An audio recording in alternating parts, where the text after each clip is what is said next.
I'm Wendy Honig, the artistic director of the Judy Levis Krug Boca Raton Jewish Film Festival. I'm zooming in from Maine, and I hope you're all doing well and have been enjoying the virtual programming. Enormous gratitude to Leslie Rich, our festival program director. He makes it all happen. And I want to thank the Adolph and Rose Levis JCC, Judy Levis Krug, Lisa Barish, our festival manager, Natalie Cohen, our festival coordinator, and the entire Sandler Center JCC staff who are working so hard to bring arts and culture programming to you, especially during these challenging times. A special thank you to Paula Cassover, who sponsored this film. Without our sponsors, we would not be able to have the festival. This is a webinar, and you will not be able to see each other, but there's a chat feature where you can ask questions to the panelists, and hopefully we'll have time to answer some of them. Oliver Sacks, His Own Life, is a documentary about the physician, best-selling author, and professor of neurology who the New York Times has called the poet laureate of medicine. The film explores the life and work of Oliver Sacks, legendary neurologist and storyteller, as he shares intimate details of his battles with drug addiction, homophobia, and a medical establishment that accepted his work only decades after the fact.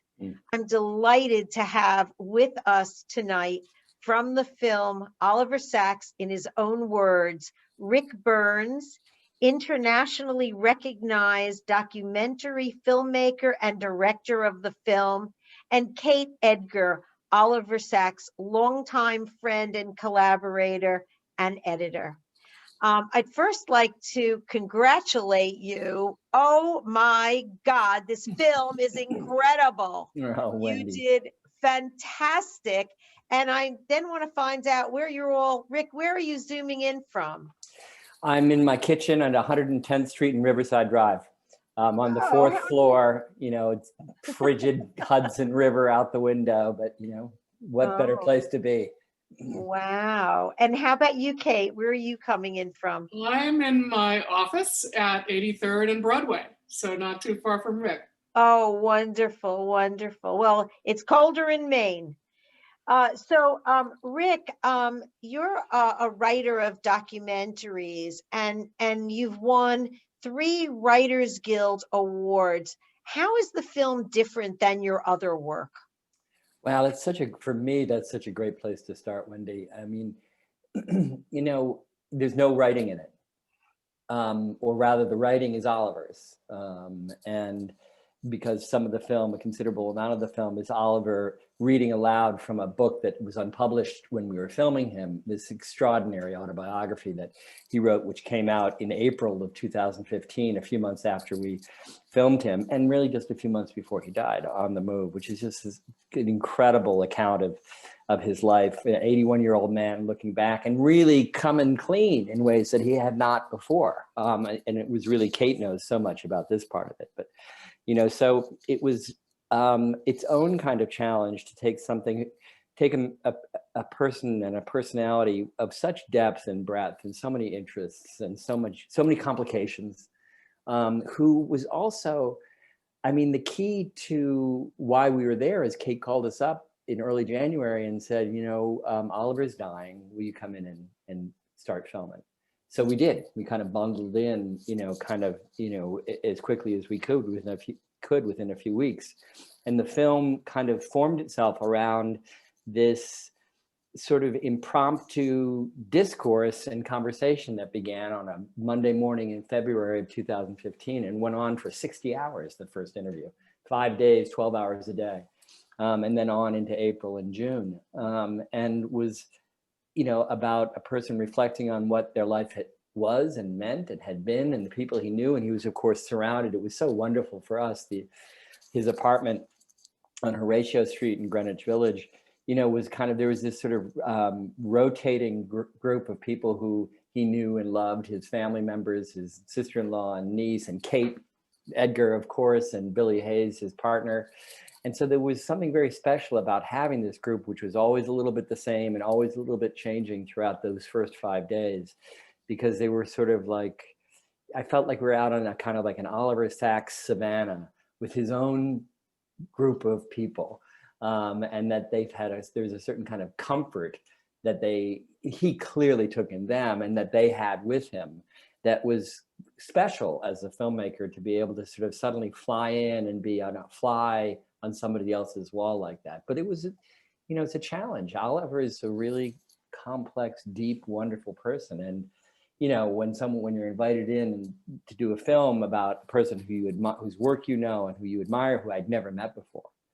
And, you know, this is going to be his swan song, one of them, you know, sort of like, you don't want to screw that one up.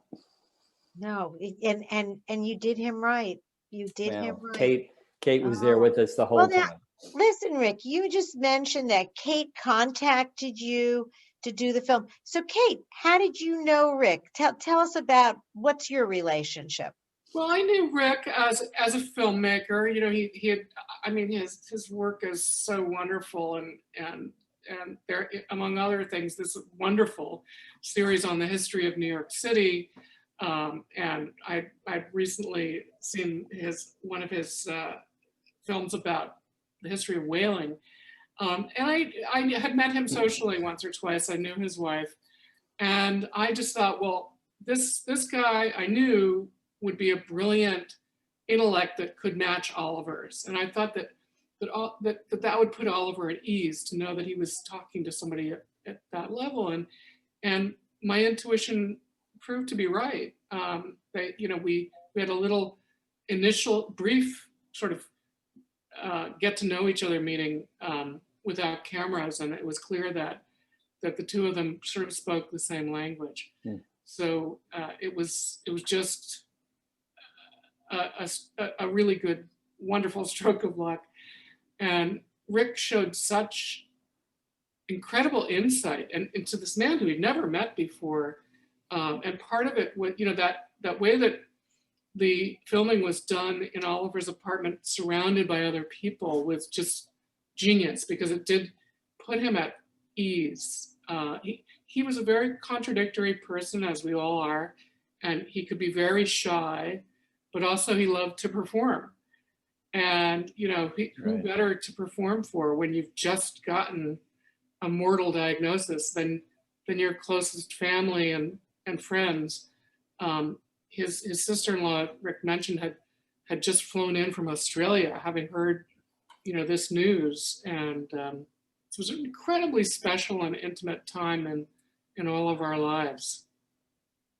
So Rick, were you familiar with Oliver's work prior to going to film him? Did you know all about him, or was I knew him the way I think all of us had gotten to know Oliver Sacks, which was, you know, from Man Who Mistook His Wife for a Hat and other collections subsequently, to that, Anthropologist on Mars, you know, Awakenings, the movie and the book, but also, you know, an amazing kind of anthology of articles he had written for the New York Review of Books, for the London Review of Books, for the New Yorker. I mean, really dozens and dozens and dozens over the year. And so one of the great joys for all of us, I think, you know, who like to read and like the kind of things that Oliver wrote about, you know, you'd open up you'd see the New York Review of Books and there'd be a piece by Oliver Sacks, and your heart would leap up. I mean, he was really, and that relationship with Robert Silver, is one of the two co-founding editors of the New York Review of Books, was really central to the New York Review of Books on the one hand, and to Oliver as well. And so I had that kind of, you know, sort of, you know, mediated, you know, kind of intimacy with Oliver's work, because it was so, you know, that kind of incredible style that he had, that, you know, brought you in so kind of gently and warmly and deeply and curiously. And so you felt, I think I felt like the wide, you know, the legion of people who read Oliver Sacks, I think all of them felt not so much they knew him or that he was a friend, but felt this kind of funny intimacy, because the work itself was so intimate. It was someone talking to you at very close range, in a calm, but extremely engaged voice. And that's the Oliver I knew. You know, I didn't know he was gay. No one knew he was gay. Kate knew he was gay. You know, he didn't come out until 2015. He was out in a very small group of people. So the biography that people knew about Oliver was really a highly educated North London Jew who'd gone to St. Paul's of all places, you know, the most Church of England school in England, you know, with two other Jewish friends, Jonathan Miller and Eric Horn. They were the three Jews at St. Paul's, and that he was a neurologist and was infinitely curious and a brilliant writer. And that was kind of enough. And that kind of carried, that was the magic carpet of awareness, I think, that most of us had, no deeper than that. And the turmoil of his life, the complexities of his extraordinary family, you know, youngest of four, with a schizophrenic brother, and everybody else in the family is a doctor. I mean, and, you know, 12 aunts and uncles on each side of his family, on the Landau side, Elsie, and on the Sam Sachs side, another dozen. So he was related to 150 million people somehow. Abba Eben, you know, I mean, but yet these details of, you know, his struggle, you know, which is filled with joy and tremendous tribulation for a very long time, was really the kind of the red thread that ran through his life. And that was not something he shared with very many people, wouldn't you say, Kate? Absolutely. I would say there were so many people who were really surprised when that book came out in April of 2015, well before your film was finished, but who were shocked. I mean, people who had been publishing him for years had no idea. The cover of that book is this wonderful hunky photo of Oliver on a motorcycle in leathers. And I know it well. Everybody was, jaws were dropping around the world. Right. And I, you know, for my part, I just was so thrilled that finally he was able to embrace that part of himself.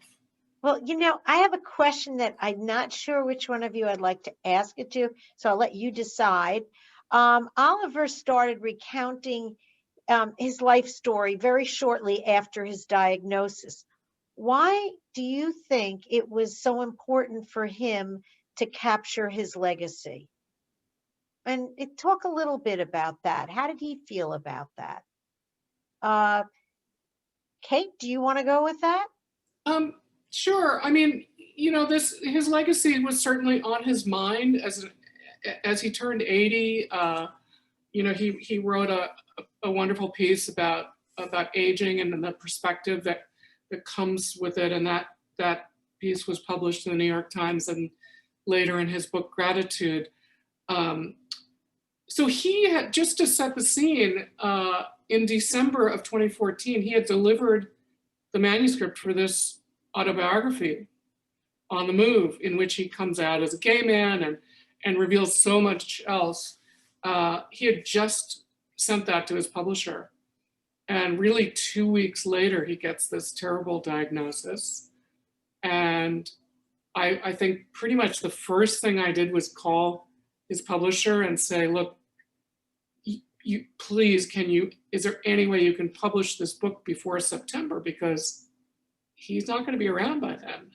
It's very important for him to see the reaction to these disclosures. And he also really wanted to read it himself in his own voice. So a lot of what Ric was filming in those first days was Oliver reading passages from this recently finished book. He loved to read his work once he had written something to, you know, whoever came over for dinner that night. So this was like a big dinner session that basically lasted an entire week. And not only was it him reading parts of his book, but in a classic Oliver fashion, he was constantly digressing, adding little footnotes in his head to what he had said, or saying, oh yeah, you know, I disagree with that, and I'm going to say it this way now. So he really felt that it was one of his opportunities to you know, say his mind and have a lasting record of that. So I think he was, to Wendy as well, that just, the sense I had from Kate and from Oliver was that, 81, before he got that diagnosis, it's a journey. And it was a journey he'd been thinking about. And in many ways, it was a journey that he'd taken in which he was exploring other people's interior journeys as a way of, in fact, expressing himself. And then at this kind of moment, four score in, he is beginning to turn around towards himself in a more explicit way on the page. And then he gets this diagnosis, which gives him really, they said, Oliver, I think you got about 6 months, and he had about 6 months. And what I found was that is a kind of a sort of a climbing higher and higher quality to, here's this person who went through this extraordinary journey of his life, reached the point at 80 before he got the diagnosis where he really wanted to talk and think and write about it, then got the diagnosis. And what focuses your mind more than a diagnosis like that? And so I only knew Oliver as a man who knew he'd received his death sentence. And that was really remarkable to realize every word in our film is Oliver Sacks post-diagnosis, except for those archival moments, from interviews done in the 80s and the BBC or the 90s. And that, I think, really, the two stories our film tells is the story of a man born in 1983 who would go on and die on August 30th, 2015, but also within that, the story of a man confronting his own mortality. And those were the two kind of strands that we had to work with. And I don't know what to call it, the sort of the brio and sort of openness and lack of self-sentimentality with which Oliver grasped this final phase of his life is astonishing. And everybody who knew him found that. So that, his good friend Lawrence Weschler, wonderful writer, New Yorker writer and beyond, who'd known Oliver since before Kate knew him. He mentions in the film, that when he got the word from Kate, this feeling of glad that he had died, this feeling of gladness welled up in him because, as he said, he nailed the landing. He gave a master class in dying. And that sounds so grim. And it's not so grim. It's so joyous that Oliver had this amazing ability to say, you know what? I'm going to live it right up to the end, and I'm going to embrace it right up to the end. And what an extreme, I had no idea when Edgar called that, Oliver, that's what a wonderful opportunity, but that it would be this remarkable voyage with him across those last 6 months. He was a gift. I think he gave another gift there in the end of his life. Right. So, Kate, are you there? Because I'm going to ask you the next question. I had an alarm going off. I had to sign it. Okay. When did you first meet Oliver? And tell us a little bit about what it was like working alongside Oliver. Well, I was a young editor at the time, and I had been asked to help him actually with typing part of his book, A Leg to Stand On. And the reason was that he had submitted this manuscript to his publisher, and the publisher said, well, but Oliver, first of all, it's handwritten, and it's like splotched with water, and I can't read this. So that was my first job, was to try and learn how to decipher his handwriting for one thing, but also his brain to sort of understand what these words could possibly be. And that was the beginning, and it was an introduction to his very idiosyncratic self. And as I got to know him, we started working together more and more often, where I began to realize that one of the jobs in helping him to write was just to sort of organize the world around him, and also to act as a sort of a muse, a sounding board, to work out ideas with him. and we developed a style of working that was very intensive, very back and forth. And he was quite an intense man. I mean, he had a lot of humor and a sense of fun and all of that. But at the same time, when he was on an idea, it was like sitting next to a nuclear furnace or something. And I remember, even though I was quite a bit younger then, I would come home after a day with Oliver and just be mentally exhausted from having to, be on my game all day long. So that was the beginning, and it just sort of grew and grew from that point. Oh, thank you. So, Ric, is it true that you worked on the film for 5.5 years? Talk to us about the process. I'm so glad I can actually say that it wasn't 5.5 years. Oh, good. Oh, no, Wendy. It was considerably shorter than that. Good, good. I'm glad. We filmed it. We filmed with Oliver in 2015 because we'd piled in, without having done any kind of research and development phase.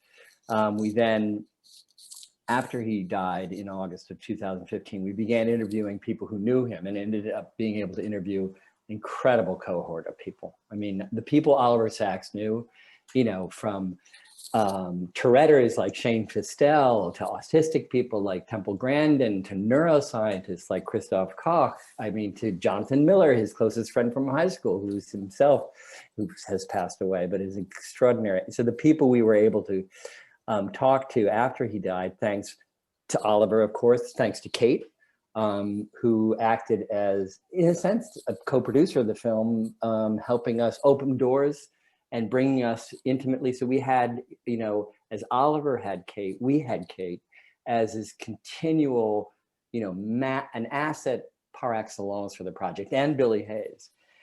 So, we spent most of the rest of 2015 and on well into 2016 until finally we'd gotten a huge amount of stuff. And we sat down and started to raise money for it because we'd done it on a credit card by then. And between 2016 and 2019, we struggled with the film. And that's pretty much, it's kind of normal for me. It's like, and it was brutally difficult. And it always is. These processes they're not pretty to look at when you're on the inside.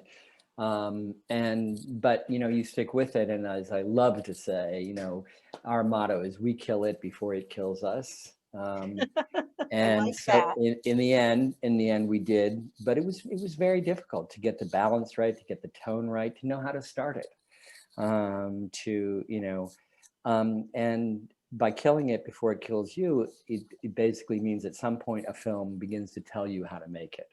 You get to the point where it's working on its own terms, and then you need to have the obedience to listen to it carefully as it goes through its final 20 iterations. And that's really what it is. It's iteration after iteration after iteration until it has as few repetitions as possible and tells a story, because film is 24, 30 frames a second. It's, it's temporal and it's narrative.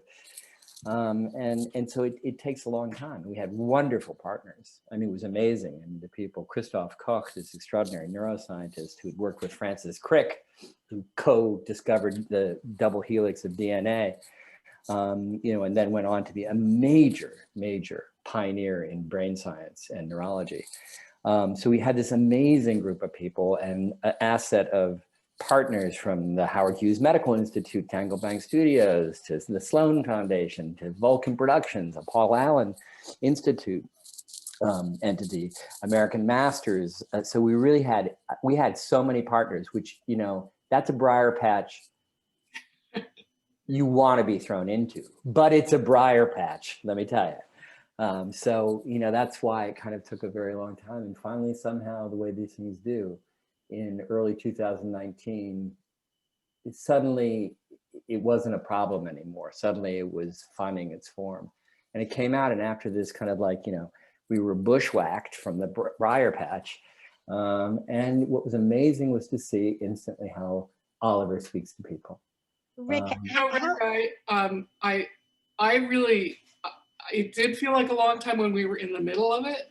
But to be honest, many of Oliver's books took at least 4 or 5 years to complete. Oh, I'm sure, yeah. And, you know, Yeah. I think any work of art is ready in its own time. And there's something kind of magical and outside of you that happens when it begins to crystallize in an almost chemical way, and just it becomes something that it's meant to be. So I think you did an incredible job in juggling hundreds of hours of archival footage and still photos and all kinds of things. It's just masterful how you finally put it into its right form. God bless you, Kate, for saying that, because you were there for the whole ride. So well, wait, I have to interrupt you guys and ask the obvious question. How long did you have with Oliver, Rick, from the time that you came on the scene yep. to the time that he died? How long did you have with him? Okay, I met him on a day in early February, late January, early February, and that was our get acquainted moment. We started filming at 8 or 9 o'clock on February 9th, Monday, February 9th, 2015. Those 60 hours was Monday, Tuesday, Wednesday, Thursday, Friday, and Oliver ran rings around us. Then we came back in April and filmed him for a couple more times, where we were able to go and see him, not in his apartment, but out in the world, out at Beth Abraham, the hospital where the Awakenings patients had been, and which was really where Oliver saved himself by trying to find a way to save these other people in the late 60s, in the early 70s. That was really the crucial. He walked across what it was. He had created a very narrow bridge for himself in his life, which was almost too narrow for him to get across. And the bridge was, in the end, Beth Abraham and those patients, and his second book, but his first book that was truly, Saxion. This account of who these unusual men and women were, who had been locked in for 20, 30, 40 years and cast to one side in a ward because nobody knew what to do with them. And so, we had that week, and then we had those days at Beth Abraham and the Bronx Botanical Garden, because it was one of his major, it was like his Garden of Eden, and this extraordinary place in Queens. Wonderful. Little Sisters. And so that was it. And then after that was in June. And then Oliver, we're not going to be with Oliver when he was not able to be what he wanted to be. And by July, he was beginning to really pull back. And so we weren't part of that. And I'm glad we weren't. And he died in late August of 2015. It seemed to me like this huge kind of landscape, but when you think about it, it was 7 or 8 days across 5 months. But those were some days, weren't they, Kate? They sure were. They were lived to the fullest. Absolutely. Now, again, I have a question that either one of you could answer. But I'll start with you, Rick. What do you think that you or Oliver, what was the underlying message that you want to get across in this documentary? Well, that's Robert Krulwich, the extraordinary journalist, Radio Lab, and so many of us know him and love him, who's very close to Oliver, says something in the film which is just extraordinary, and I think goes to what your question is asking. And he talked about the way in which Robert, came to understand that Oliver, with his patients, was storing these people back into the world. He was spending so much time with them and using every tool he had, medical, biological, intuitive, empathy, any way he can to understand what their experience was like from the inside. And I think that the message of Oliver's career, all his writing, the message of his own life, is the message of the preciousness and beauty of the absolutely irreducibly unique inner experience all of us have. So, you know, similar from one person to another, but also different. You know, as he said in a piece announcing his mortality in the New York Times in February, right after we filmed him of 2015, you know, he said, when we die, we leave holes. Each one of us is irreducibly unique. That is our biological and genetic and neurological inheritance. And that uniqueness, that sense of how, you know, some of us, the uniqueness may be a little more sort of like flamboyant in someone who Tourette's, or someone who is autistic, or someone who has encephalitis lethargica. But he felt those were degrees of difference and in no way important differences of kind. That we are all our own individual kind, and that we therefore need and deserve unique, special attention and understanding. And he wrote these books, these pieces, storying these people back in the world, into the world, and in a way storying himself into the world, first vicariously, and then towards the end of his life with these autobiographical masterpieces on the move, storying himself into the world. It's a way of saying that different as we all are, there is something in our difference that we can exchange and take joy in. That's, you know, and then you're gonna, you know, he was determined, he was gonna squeeze that, everything last drop out of it. You know, he was writing until a day or two before he died. And that I find really so uplifting at the most powerful and basic existential level, and runs through every aspect of everything I ever learned about his life, every piece he ever wrote, this preciousness of the interiority of being alive, being awake, which is, I think, that title was key when he came up with it for the awakenings. They were awakening, he was awakening, and the whole point is, what are you when you're awake? You're conscious and you're aware from a unique, the vantage point which we all have, the unique vantage point of being a human being. What a human thing. What an amazing thing to dedicate your life to, and to make that a subject of both scientific study, artistic brilliance as a writer, and narrative. So that was really, you know, like I felt, you know, I was pretty long in the teeth myself when I met Oliver, you know, for the first time, although I still feel 2 years old or 12 years old helplessly. And I learned so much from him, and in the course of making this film and thinking about what his life means. So Rick, you know, it must have been challenging to balance in the film. What did you want to put in of Oliver in his own words, and what did you want to put in of what people were saying about him? How did you work that balance in the filmmaking? God, that's such a beautiful question. You know, that it's that balance that in a way, the film at a certain point begins to tell you how to try to achieve. You know, there's very, I want to call them subtle because it sounds as if it's you know, it's sort of obvious. You know, at what point do you believe what somebody's saying, and at what point does it need to be corroborated by what somebody else says about them? At what point does your sense of their own, not waywardness, but their own, as we all are, slipperiness, need to be balanced by having somebody else's view of them? And so there's a way in which, given the fact that what he's talking about, Oliver Sacks, he is talking about, is something which, it's this slippery, invisible quality, the inwardness of any of us, of which ultimately we only have, we are the only eyewitnesses to our own interiority. And therefore, what was so fantastic, and I can't help but think it was part of Oliver's brilliance in making sure this was arranged as we were filming, to have this kind of existentially corroborating circumstance, which is like there are other people. So sometimes when Oliver was talking, one of my favorite points in the film, when nobody's saying anything, but you're watching somebody think, Oliver looks to one side and smiles, and somebody, Billy, off camera says, "What are you thinking about, Oliver?" This is a film about what somebody's thinking about. And, you know, we wanted it to be something which was intrinsically dialogic like that. What are you thinking about, Oliver?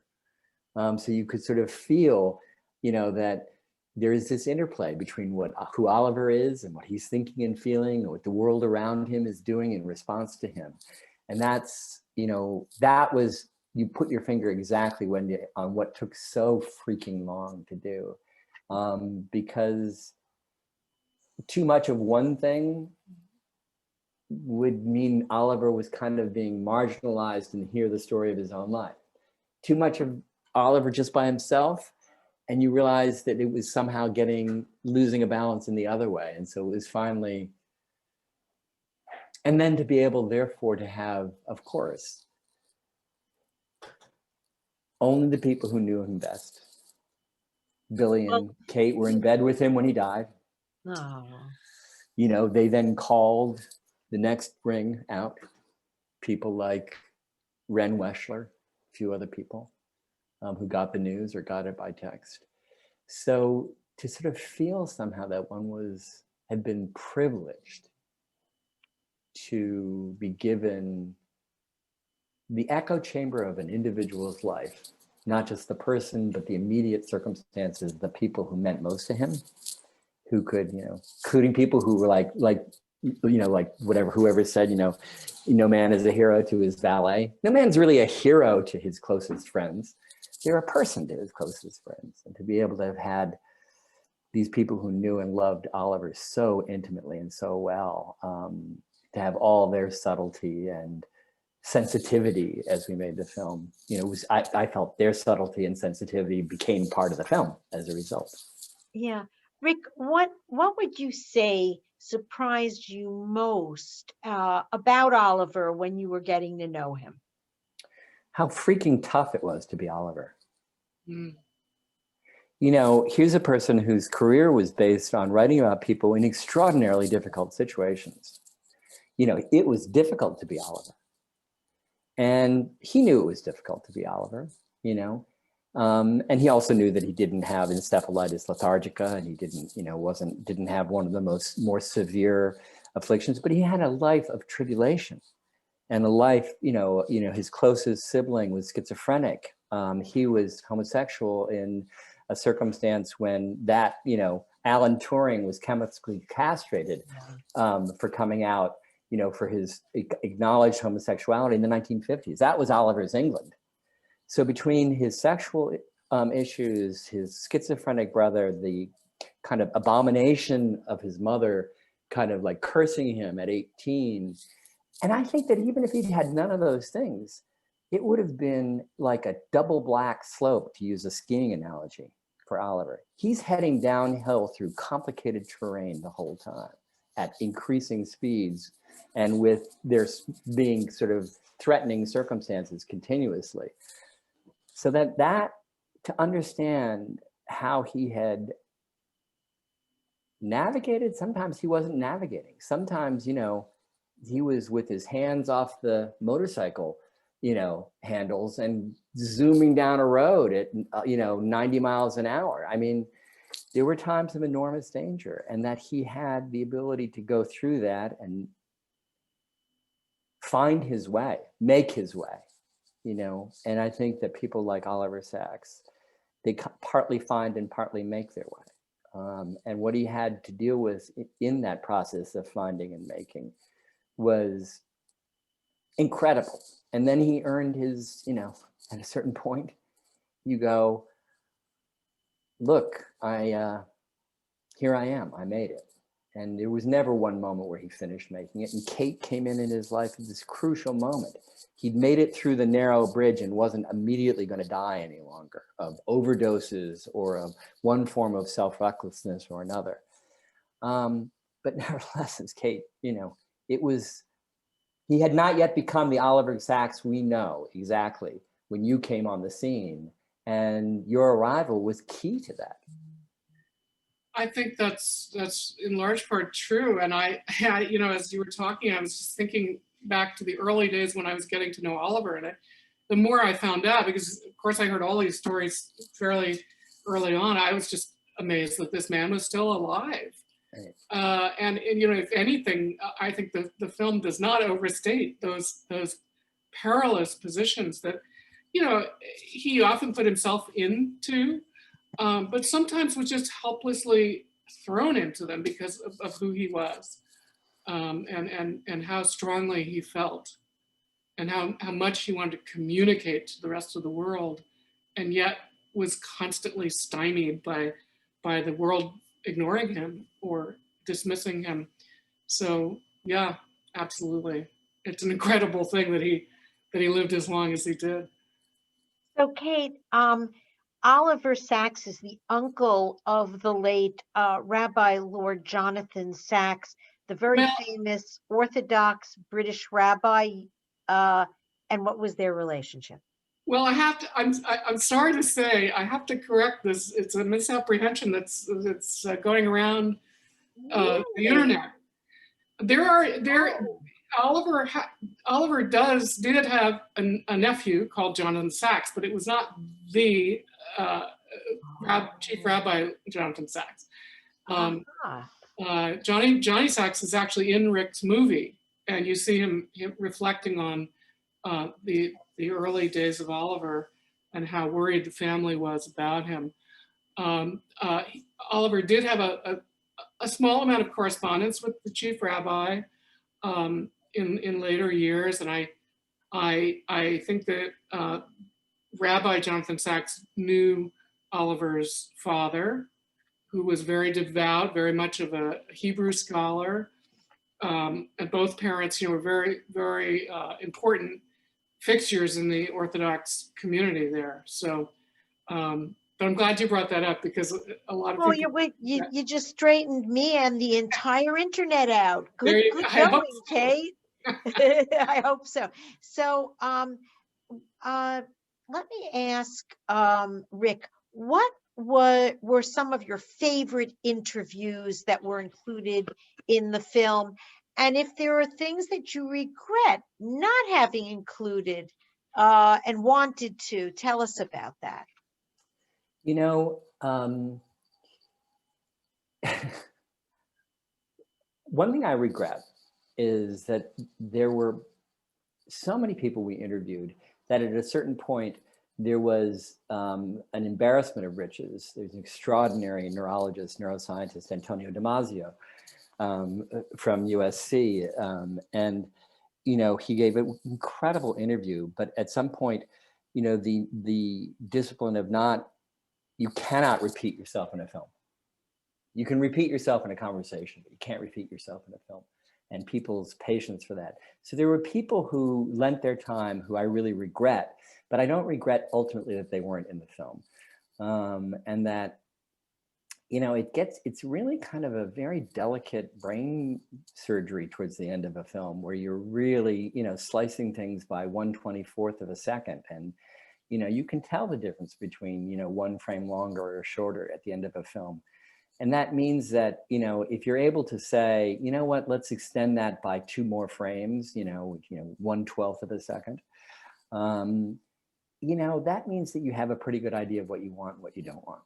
And so I felt the biggest thing that we didn't go into the kind of detail that I became obsessed by has really to do with something which was a crucial lifelong obsession of Oliver's, which has to do with what is the origin of consciousness? Where does it come from? Which is a major philosophical, neurological, neuroscientific question.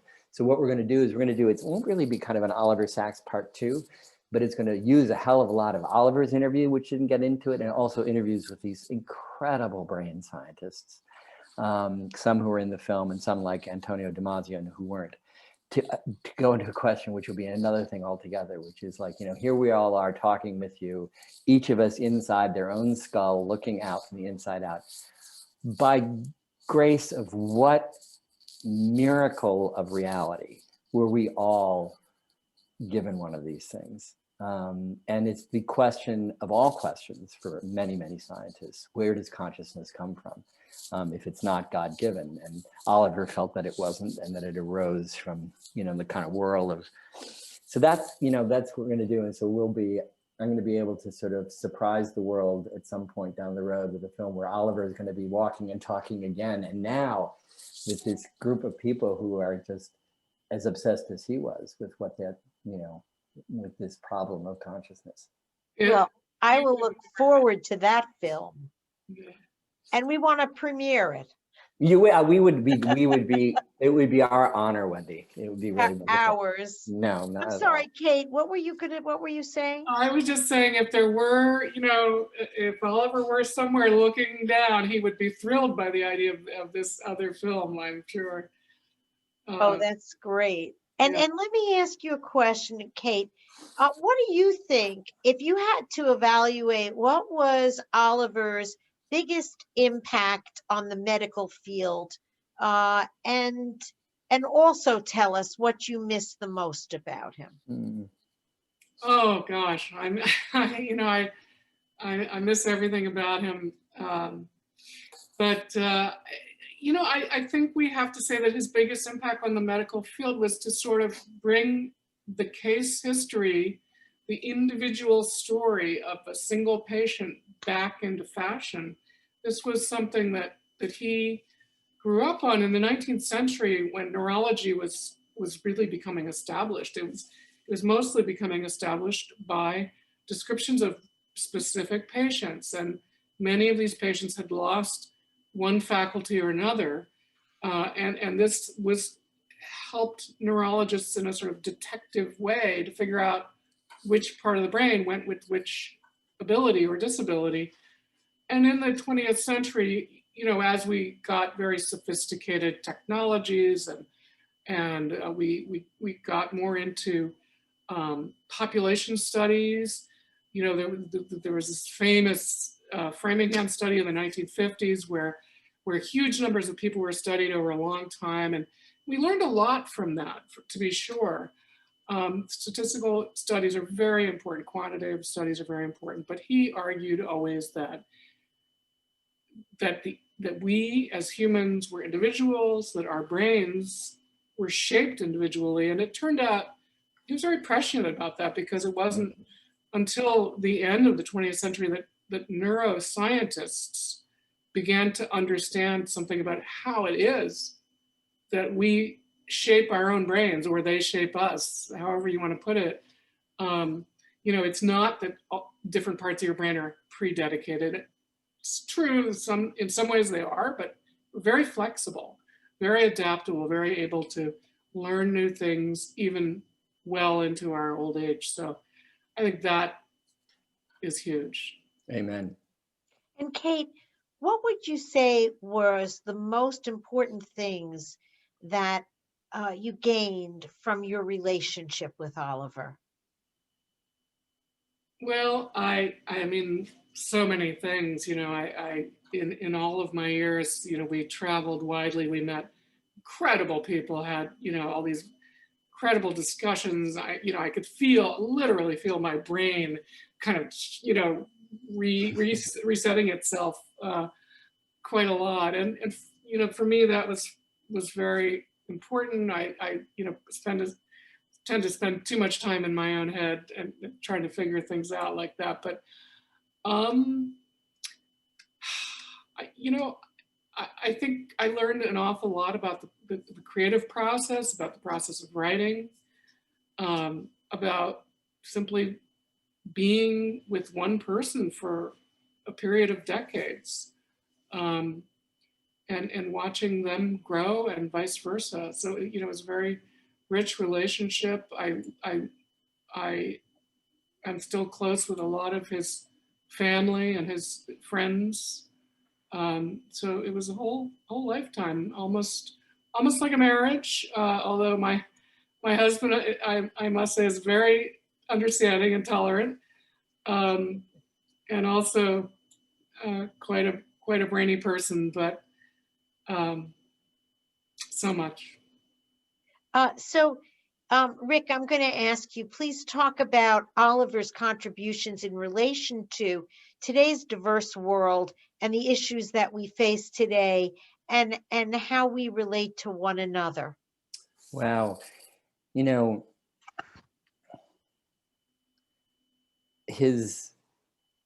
I think the contribution, the quiet, pervasive contribution he's made to our culture in terms of a revolution that's taken place in the last, let's call it 60, 70 years, you know, I was born in 1955, whether it had to do with neuroatypicality, whether it had to do with sexuality, whether it had to do with, you know, an entire spectrum of ways of being that were thought of as different and outside the mainstream. We don't live in a world that quite thinks that way any longer. You know, the world of disability, not just studies, but the culture of disability, the things that we now take for granted, thank God, about how people are going to be thought of as absolutely undifferentiated, however different they might be. Oliver's, in a way, Oliver's, the work he was doing all the time was to say each and every one of us has a kind of a, in our difference, has a specialness which, right, it's morally wrong to marginalize it, but it's also, you're losing out as the person who's marginalizing someone in what you're missing about the richness and beauty and depth of other individual experience. I mean, Robert Silvers, you know, who died recently, you know, from the New York, who co-starred the New York Review of Books, said, you know, that this quality he had of seeing that these people, you know, that he studied with, who you might think, and you would be wrong, you know, were somehow, you know, sort of like in the far margins of human experience, had qualities which went beyond our own in so many ways. You know, that's not a hard sell in 2021. In fact, that's actually become increasingly part of what is mainstream, what is required. And to have been part of that, to have been presciently, as Kate said, part of that, that's huge.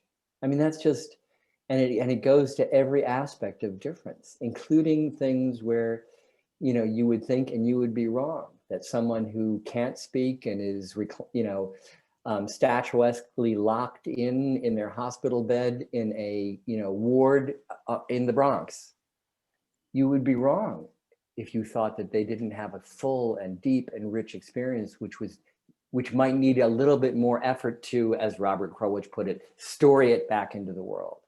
But man, that's, you know, that's a huge, huge difference, whether it has to do with people who are autistic, you know, talk to Temple Grandin, people who are Tourette's, you know, talk to Shane Fistel or Lowell Handler, as we did, to people close to Oliver, one of many, many patients, you know. The deaf. Robert Silvers from the New York Review of Books got Oliver to go and cover a major moment in the history of deafness in this country, when there was a kind of a revolt of the deaf who did not want at Gallaudet University to have a non-deaf president. And Oliver then made himself, as he did each time out, he became an expert in those people whose difference is that they don't, you know, they're deaf and mute. And it turns out that they have, their brains have, they've repurposed their brains, as Kate was saying, in these amazing ways. So you would be so wrong to think of them as operating under deficits. They don't operate under deficits. As far as they're concerned, we operate under deficits. They're using all this part of their brain, which is used for acoustic stuff, has now gone into all sorts of visual ways of expressing themselves. And their language is literally untranslatable. So who knew who wasn't deaf? And so we've come a very, very long way in the process of what I think you could call the unending process of trying to humanize the human race. And Oliver's role in that, you know, there are other people who are involved in it. Nobody did more in the last 2 or 3 generations than Oliver Sacks. So Kate, how would you best describe the legacy of Oliver Sacks? Well, I think Rick just put his finger on it, and I have to say, one of the things that makes me the most hopeful and thrilled and proud of the work that Oliver did is that his work really did transform the culture. And again, not alone, but if you look at the difference between 1985, when The Man Who Mistook His Wife for a Hat was published, and people still thought of autistic people as idiots, unable to lead a life or hold a job. If you look at the difference between where we were then and when Oliver was drawing our attention to these overlooked people, and you look at 2021, and virtually every medical school now has a course or even a department in narrative medicine. They're reading Oliver Sacks, Right. and these people who are studying to become doctors. I mean, they're reading his work in high school and middle school in all kinds of classes. And it just thrills me that his work is continuing in that way, and that it's still resonating for new audiences. The science, of course, is growing by leaps and bounds. But as Christoph Koch says in Ric's movie, Oliver's observations are for the ages, because people are unique, and those descriptions will always be something that we come back to. Thank you. So Ric, what projects are you working on now? I'm, one thing that's obsessing me, I have a number of projects in hand. I'm really engrossed in a big film about Dante, the poet. And that's been really kind of a labor of love for a number of years now. It'll be a longer film than the Oliver film, and it'll take a little bit longer to finish, but I hope that we're going to have it done this year. And also another episode in our ongoing series about the history of New York. Oh, that's terrific. And Kate, how about you? I am working on a book of selected correspondence of Oliver. He was a huge, huge letter writer. I have about 65, you can probably see in the background, bankers boxes everywhere. Yes. I have about 65 boxes of his letters. And we're trying Wonderful. to boil those down into a book length. And some of them are just hilarious. Some of them are deeply thoughtful or idiosyncratic, or you name it. So that's been a lot of fun for me to work on. Well, I want to thank you.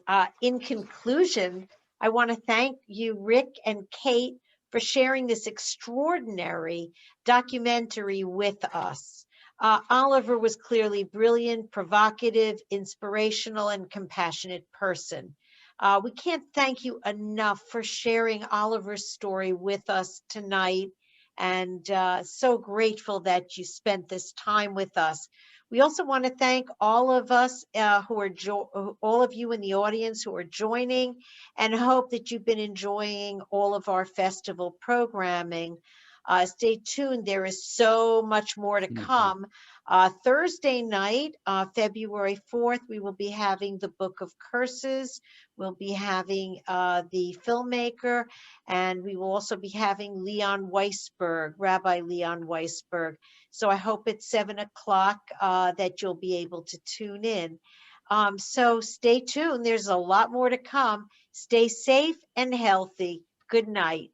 Thank you, Wendy, so much. Thank you so much. Thank you, Kate.